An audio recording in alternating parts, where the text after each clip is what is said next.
¿Cómo les va?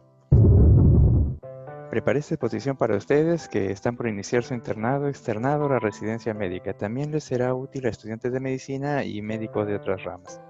Revisaremos casos clínicos de apendicitis en sus diferentes fases, evoluciones y complicaciones como catarral pulmonosa, necrosada, perforada, plastrón, acceso apendicular, complicaciones generadas como obstrucción, piliflebitis y peritonitis, variantes anatómicas, anatomía tomográfica, errores clínicos, complicaciones, etc. Con cada caso clínico les iré enseñando cómo leer y analizar una tomografía para diagnosticar y buscar el manejo adecuado. Dedico esta presentación a estas facultades de medicina porque son las instituciones que me brindaron educación en pregrado y posgrado. Esta es mi manera de agradecerles. Primero, ubíquense en la anatomía radiológica normal. Corte axial, corte sagital y coronal. Este es el apéndice normal delineado con azul. Retrocecal en el 64% de los casos, como en las dos primeras imágenes. Inferomedial en un 35%, como en la imagen coronal. Esa es la ubicación habitual en la fosa ilíaca derecha. Y no olvidemos la válvula iliocecal, importantísima.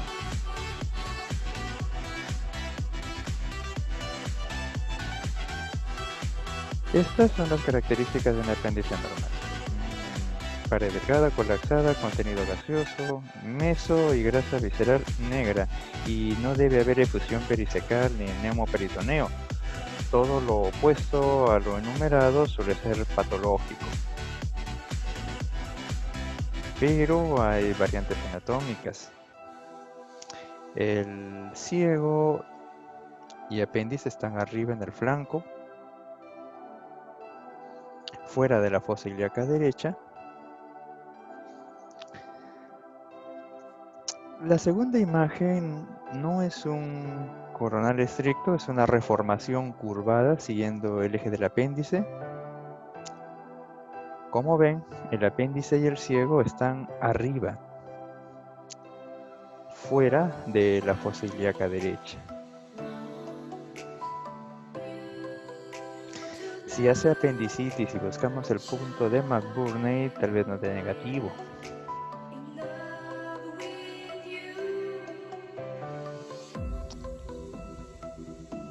Acá, el ciego y el apéndice están en el flanco. El apéndice está cerca al riñón y fuera de la fosa ilíaca derecha. Este otro caso no es una variación anatómica propiamente dicha, es una malrotación intestinal y suele ser asintomática. Ahí les señalo la ubicación del apéndice y el ciego. Y está fuera, está la fosa ilíaca derecha con contenido intestinal. Si hacen apendicitis y buscan el punto de McBurney, tendrán el signo de McBurney negativo. Incluso, el primer caso puede tener puño percusión lumbar positivo y podrían pensar en pilonefritis y darle tratamiento de ello. Con antibióticos a veces la enfermedad se enfría y se contiene, hay estudios de ello, pero todavía no es el manejo convencional. Puede que la enfermedad evolucione y el paciente regrese con plastrón, acceso o peritonitis. Si el segundo paciente hace apendicitis, puede darnos el signo de Gobiet, que se ve en pancreatitis. ¿Retrasamos el diagnóstico o se da un manejo equivocado? La clínica es limitada en algunos casos, a veces por las variaciones anatómicas, malformaciones congénitas o adquiridas y otros condicionantes intrínsecos y extrínsecos al paciente. No estoy diciendo que la clínica no sirve, sí sirve y bastante, pero hay que ser conscientes de su alcance y de sus limitaciones. Lo que tenemos que hacer es aplicar la clínica dentro del estudio. Por eso es importante que vengan al servicio o que nos brinden esa información clínica en las solicitudes para contrastarlas y saber dónde buscar cuando el diagnóstico es difícil o los hallazgos son sutiles o engañosos. Primer caso. Ese es el apéndice inflamado que se encuentra distendido, con contenido líquido, su pared es delgada y realza con el contraste endovenoso. En la imagen axial puede verse el signo de la diana con un asterisco. Segundo caso. Ahí está el apéndice inflamado, que a diferencia del otro caso no está muy distendido y su pared es gruesa, no delgada. También realza con el contraste endovenoso, pero más intensamente.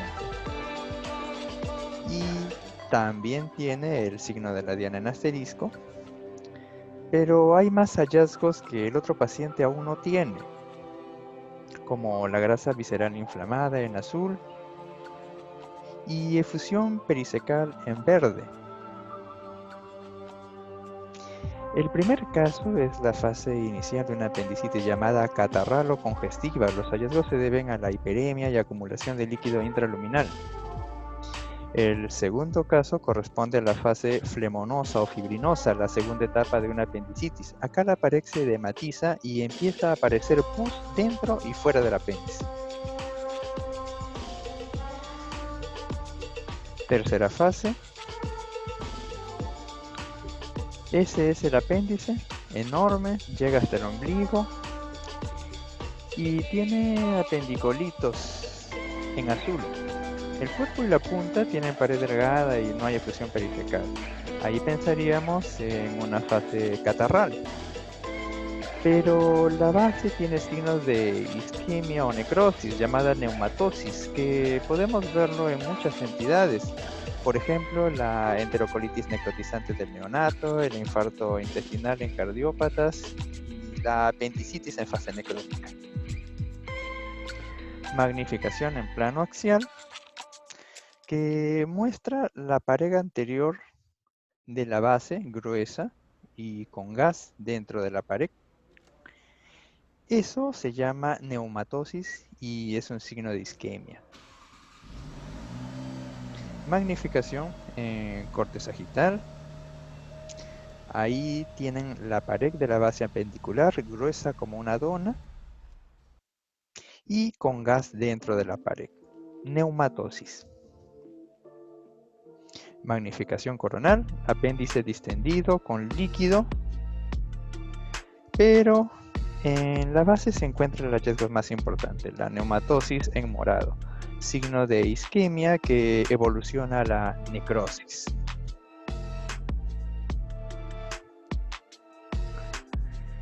Cuarta fase, si un apéndice se necrosa se puede perforar. Ese es el apéndice inflamado, que está distendido, con contenido líquido, de pared gruesa, con intenso realce del contraste endovenoso. La grasa visceral inflamada en azul. Y este es el hallazgo más importante en lila.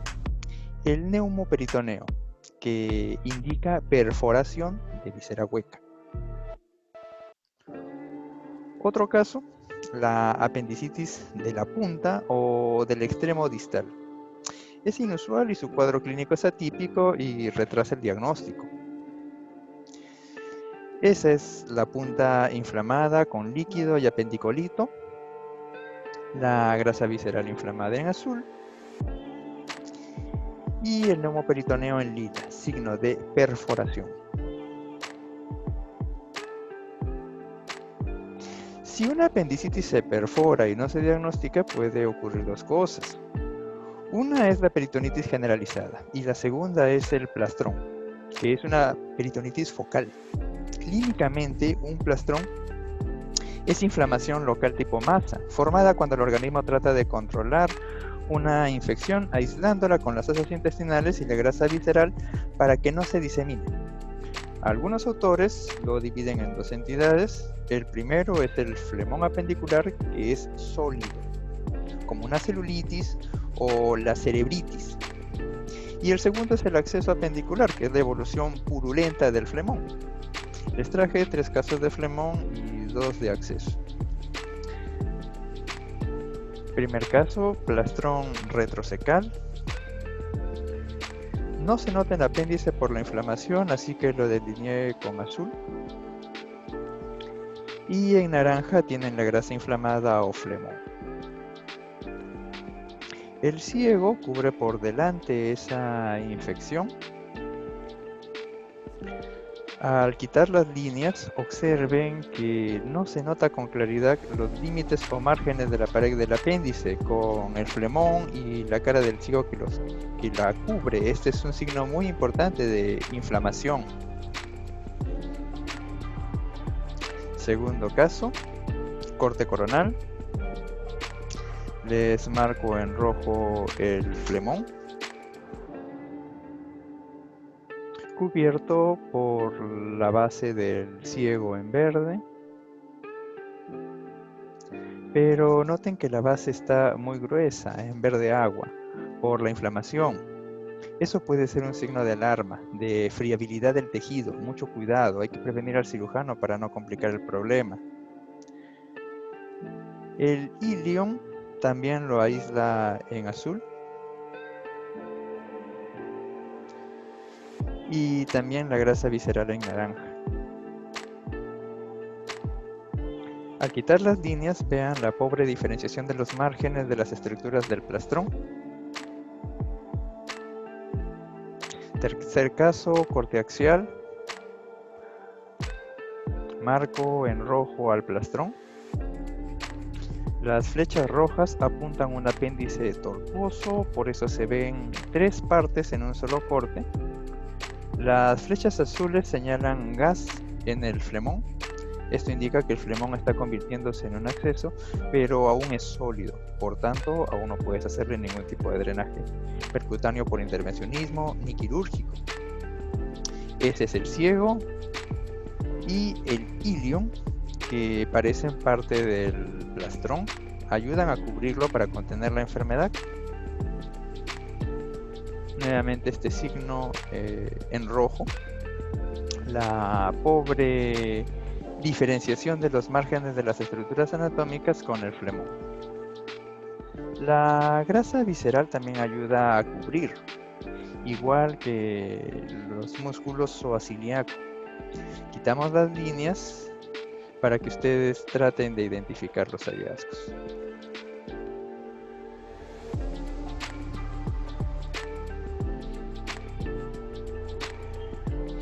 Cuando el flemón pasa del estado sólido al líquido, se convierte en acceso. Lo de rojo es un acceso, es pus, su densidad se parece al líquido de la vesícula y de los intestinos, ¿ven? Y está rodeado por una pared sólida, gruesa, con intenso realce del contraste endovenoso. Este acceso, a su vez, está aplastronado por el ciego, el ilion, la grasa visceral y el zoaciliaco. Contemplen la maravilla del cuerpo humano, aislando la enfermedad, protegiéndonos de la muerte. Traten de identificar los hallazgos y vean cómo se pierde la nitidez de la pared de cada órgano que contacta al acceso. Otro caso de acceso apendicular. Difícilmente podrán ubicar a los órganos implicados y diferenciarlos del acceso, pero si practican la anatomía y revisan con cuidado cada corte podrán ubicarlos. La pus. Eso es gas que indica necrosis o multiplicación bacteriana. Y ese es el ciego que está aplastado. Y el ilion. Lo de amarillo es el sigmoides, que está separado, pero ayuda a contener la enfermedad junto al mesosigmoideo y demás grasa visceral. Y no olviden al músculo zoaciliaco con los vasos ilíacos. Traten de identificar los hallazgos y vean cómo se pierde nitidez de la pared de cada órgano que aplastrona el acceso. A veces la apendicitis genera otros problemas. Esas son asas delgadas distendidas y esos son niveles hidroaéreos. Y en el flanco izquierdo, el colon descendente está totalmente vacío, en amarillo. Esos tres hallazgos diagnostican obstrucción intestinal. Cuando haces o sospechas ese diagnóstico, debes responder dos preguntas. ¿Dónde está la obstrucción y qué la causa? Ahí está la causa y el nivel de la obstrucción. Hay decenas de causas, pero podemos dividirlas en tres grupos. 1. Obstrucción del lumen, ejemplo, tapón meconel neonato, tumores de la mucosa intestinal como los adenocarcinomas en ancianos o el hilio biliar, que es una obstrucción por cálculo. Los del grupo 2 nacen de la pared, ejemplo, tumores de la pared como linfoma intestinal y las infecciones como el plastrón o la diverticulitis. Cuando la pared se edematiza, la luz disminuye hasta desaparecer. Y el tercer grupo, las compresiones extrínsecas, ahí están las bridas o adherencias, los vólvulos, las hernias, las compresiones tumorales de otros órganos.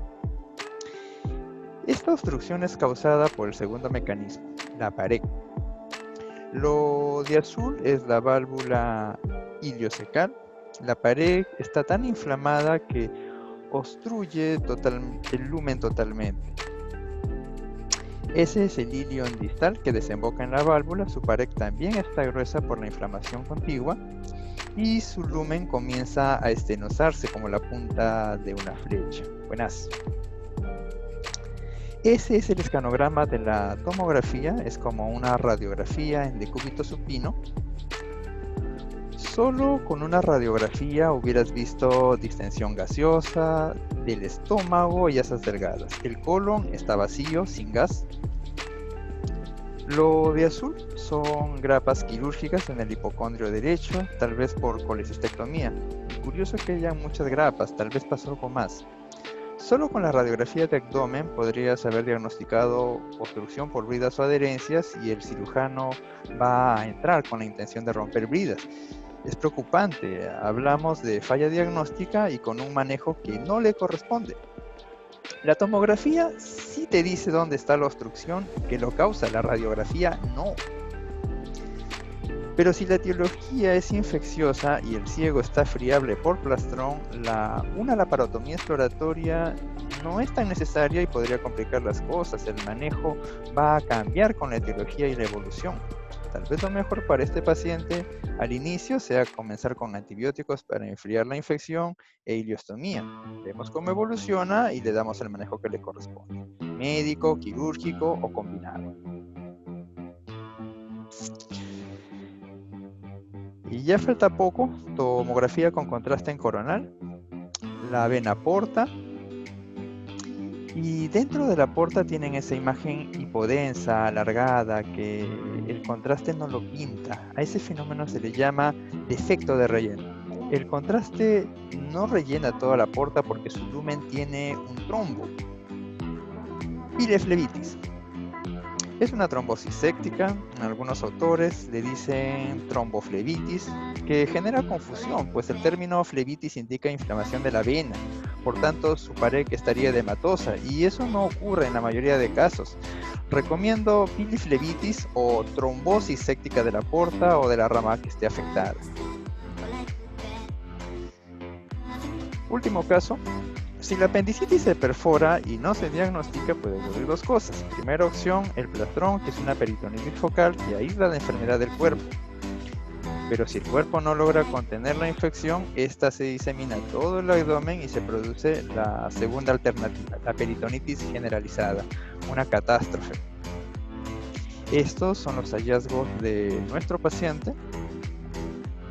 Estos son accesos. El epiplón inflamado, la raíz del mesenterio edematosa, captación del contraste del peritoneo parietal. Estos son asas intestinales apelotonadas. Este es el colon edematoso. Incluso los músculos rectos abdominales están inflamados. Gracias, les presento el engreído de la casa que está en modo Navidad. Se llama Tigrillo. Dios los bendiga y buena suerte con sus pacientes. Ha sido un gusto compartir esto con ustedes. Un abrazo. Chao.